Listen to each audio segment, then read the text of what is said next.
যখন তোমার আত্মা কণ্ঠনালীতে পৌঁছে যাবে আর বলা হবে কেউ কি রক্ষাকারী আছে, তখন তার বিশ্বাস হবে এটি বিদায়ের সময়।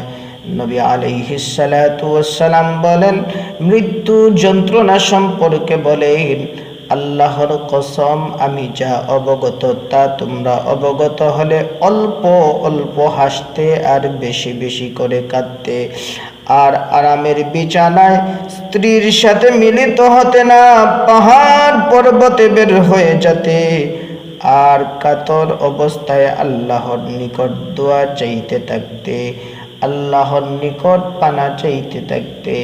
এজন্য ভাইরা আমার, এই দুনিয়া আমার আপনার জন্য চিরস্থায়ী না, এই দুনিয়া আমার আপনার জন্য ক্ষণস্থায়ী দুনিয়া।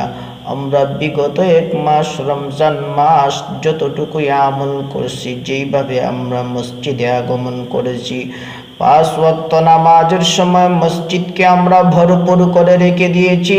এই ফরজ ইবাদতের পাশাপাশি আমরা যেইভাবে নফল এবং সুন্নত মুস্তাহাব ইবাদত বন্দেগীও যেইভাবে আমরা করেছি, রমজান মাস শেষ হয়ে গেছে, আমাদের আমলও শেষ হয়ে গেছে তাই বললে চলবে না।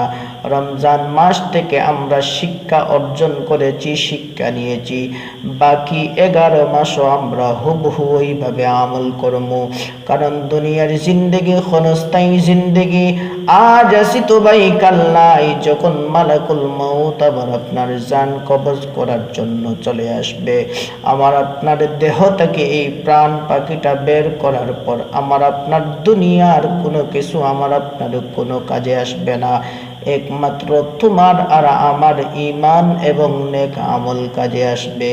এজন্য জমিনের নিচে গিয়ে যদি সুখে শান্তিতে থাকতে চান, জমিনের ভিতরে গিয়ে কবরের ভিতরে গিয়ে শান্তিতে আরামে যদি আপনি আমি থাকতে চাই, তাহলে জমিনের উপরে আমাকে আপনাকে নেক কাজ ভালো কাজ অবশ্যই করতে হবে। আল্লাহ রাব্বুল আলামিন এজন্য আমাদেরকে এই দুনিয়ার জমিনে প্রেরণ করেছেন ভালো কাজ করার জন্য, নেক কাজ করার জন্য। গুনার কাজ থেকে আমি আপনি বিরত থাকতে হবে। শয়তান তোমাকে আমাকে গুনাহের প্রতি আকৃষ্ট করাইবে। আমরা আল্লাহর দরবারে বেশি বেশি করে পানা চাইতে হবে, তাওবা ইস্তিগফার পড়তে হবে।